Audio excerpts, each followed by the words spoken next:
weeks I've been thinking about putting together a video on single-handed sailing. Not so much how to do it. I wouldn't dream of trying to tell people how to do it, because there are people with far more experience than I've got. But maybe a video to cover what I've done to take some of the stress out of single-handed sailing, how the boat is set up to make it slightly easier, and really the sort of mindset I've adopted, and also how I plan voyages. I must admit, I still get nervous after 35 years of sailing, coming into marinas and leaving marinas on my own. Anchorages are fine, but there's always a bit of anxiety around when you're coming into a marina or leaving, and then also when you're, setting off for another passage or another move to a different anchorage. So I just look back at the time when I did my first solo. I wouldn't call it a sail. It was moving from a mooring ball to a little wharf in Camaret in Australia. I had to move the boat in to do some work, and yeah, I mean, I was nervous, and it was only a couple of 100 yards, but I managed to get in, and yeah, it's something that everybody starts somewhere. Even these people that do round the world on their own and racing, they wanted to make that first trip, that first passage, that first attempt at doing something on your own. So I thought, putting a video together just to sort of perhaps ease some of the anxiety or stress that people may have in attempting their first single-handed sail, or whatever. But hopefully it'll inspire some people to give it a go. There's a great deal of satisfaction knowing that you can be self-sufficient and reliant on your own skills to get from where you want to go, from point A to point B, without crew. So hopefully you find the video interesting. If things that I've said in it you disagree with, let me know. As I say, it's not an instruction video. I wouldn't dream of doing that, but it might sort of waylay some of the anxiety people may have in attempting their first solo sail. Here we go. Milagro is set up with all lines coming back to the cockpit, so there's no real reason for me to have to leave the cockpit. I can the boat has in-mast furling, so I can reef quite easily, which takes a lot of the stress away. And the other thing that well, you don't have to have them, but I find having one electric windlass makes life an awful lot simpler, especially when things start to get a bit bumpy. So I use this, which makes life a lot easier, and I also use that actually to raise the dinghy, because the line will reach from there to the winch, and it allows me to easily pull the dinghy up each night, which reduces the risk of it being stolen. These Yamaha 15 two-strokes are the go-to engines that people seem to want to steal, so there's a risk there, but bringing it up every night makes life a lot simpler, removes some of the worry. I also have the ability to raise and lower the anchor from the cockpit. Lowering it is straightforward, it works. Raising it is a bit of an issue at the moment because the chain won't drop sufficiently and starts to pile up. So generally I raise and lower the anchor at the bow, but if I need to, if it's windy and I'm in an anchorage and I want to get the anchor down and control the boat, I do it from back here. just before I come into an anchorage, I always hang the anchor about 2 feet off the water. This tells me that the anchor windlass is still working, that it's not going to get caught up on the furling system, so that when I've found my spot I can just lower the anchor.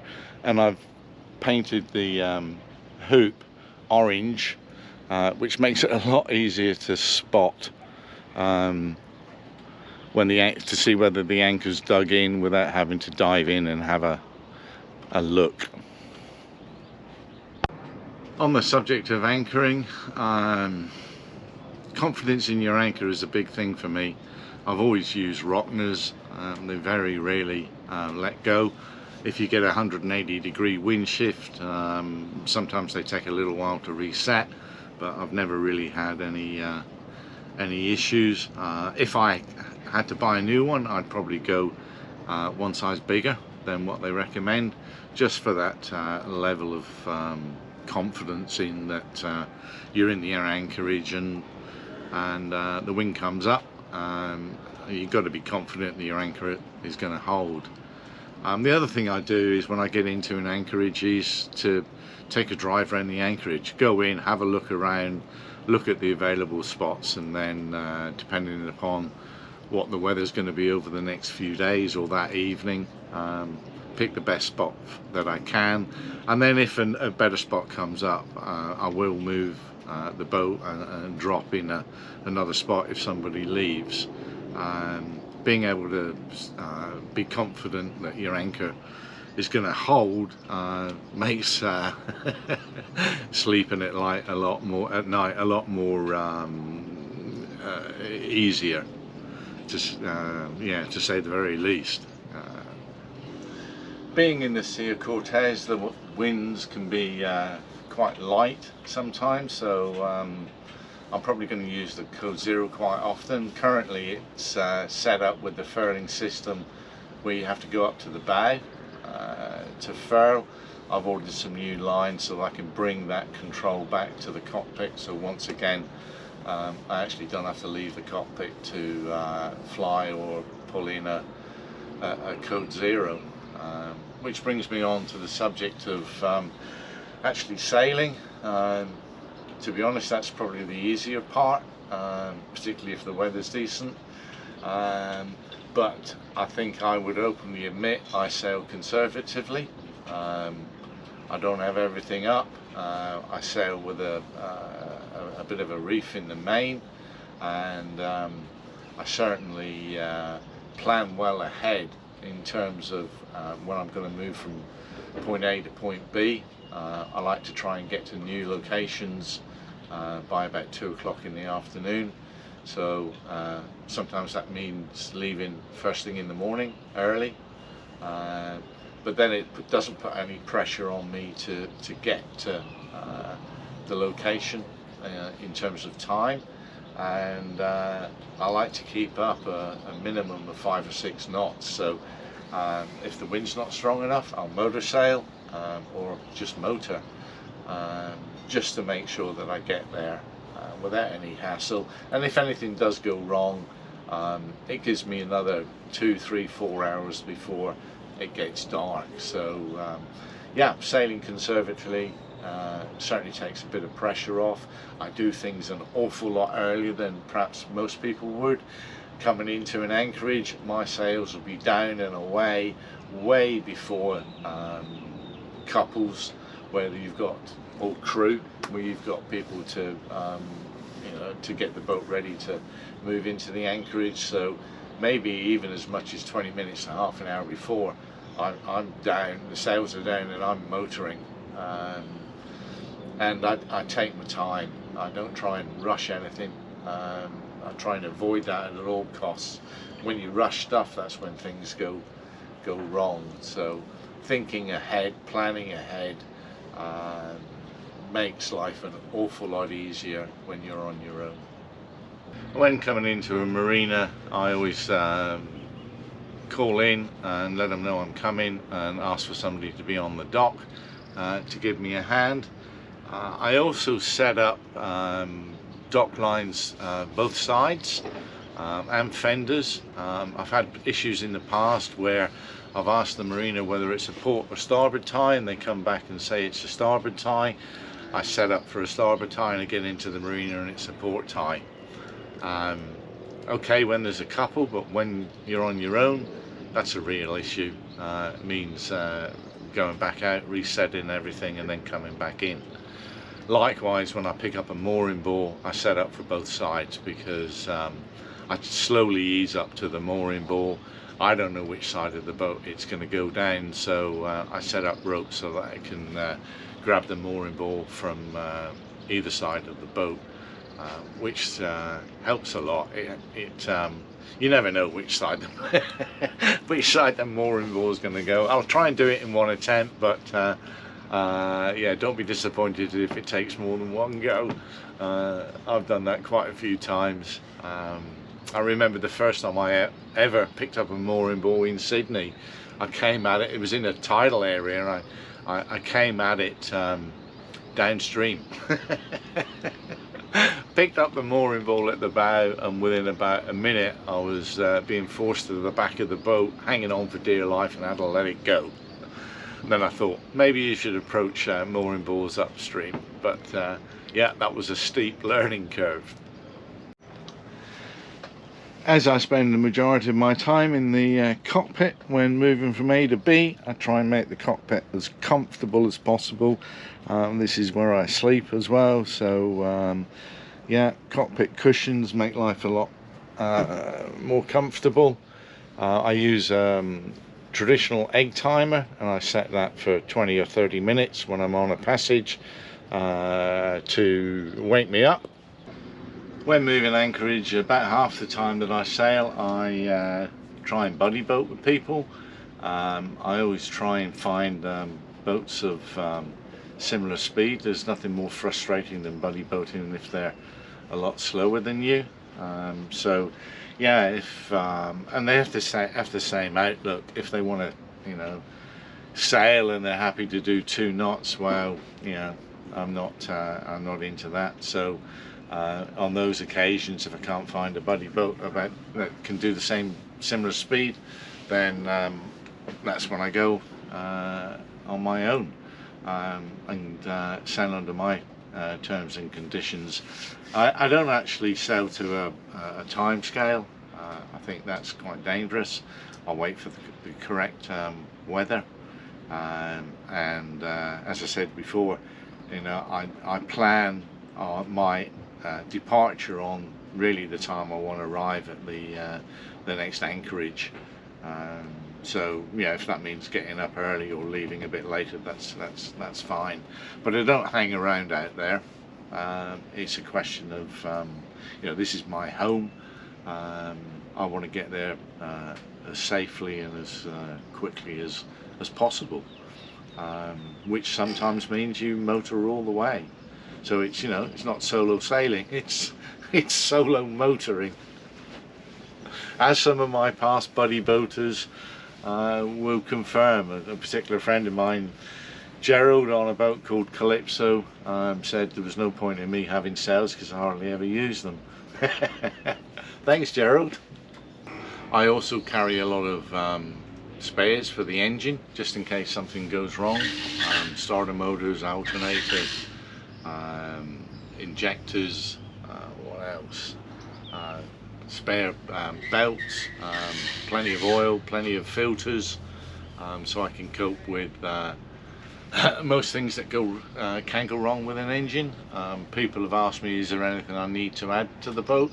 And I think there is one glaring thing that I will add at some point once I've figured out how to install it, and that would be a second autopilot, which I'd set up completely independent from the auto helm that's on here, just in case, because if I lose the autopilot, it really makes life difficult for me. It's happened to me in the past. I couldn't get an autopilot to disengage, and no matter what I did, switched it on, switched it off, disconnected, and the thing wouldn't go into standby. I couldn't use the wheel. I had to actually take the arm off the quadrant to give me control of the boat back. I don't want that to happen again. And then I had to sail for about 20 hours to get back to a marina to try and figure out what was wrong, and that was extremely tiring. Something I wouldn't want to do again. So when the budget allows, I'm actually going to invest in a second autopilot, probably the same make, same model as the one that I've got, so I will then have a full complement of interchangeable spares if required. But yeah, if I have any worries, that's probably the main one, the autopilot going out, because I would be in trouble, and that's something I want to avoid. So I think this hurricane season I'm going to put the boat into Marina de La Paz, go back to Australia to my daughter's graduation, and when I come back, yeah, that's when I'm going to try and install the second autopilot. Maintenance of the boat is very important to me. I do spend a lot of time making sure everything's working properly, and as soon as something goes wrong, I get it fixed. Having confidence in the boat gives you a lot of confidence as a solo sailor. So if you're thinking about starting to solo sail, yeah, keep up on your maintenance, make sure everything's working, do it in small steps, take it easy, don't rush, and you know, plan it out. Really think about when you're going to leave, when you're going to arrive, what the weather's like. Don't get tied to a schedule to get to a particular place. If you're meeting somebody or you've got people flying in, don't put yourself at risk. That's probably the best piece of advice I can give. Just keep things simple, straightforward, and well thought out and well planned. And if you're thinking about doing it for the first time, go for it. It does get easier, but I will admit the anxiety never goes away. Maybe more experienced people, but yeah, it's always there in the background. It keeps you on your toes, it keeps you aware of your surroundings and aware of what's happening on the boat, those strange noises which always happen, changes in the engine tone, you know, it gets the old heartbeat going from time to time. But I wish you every success and luck in your endeavours to solo sail. It's a great experience, it's very inspirational, and the satisfaction from it is enormous, knowing that you're not reliant on anybody and it's all down to you. Good luck.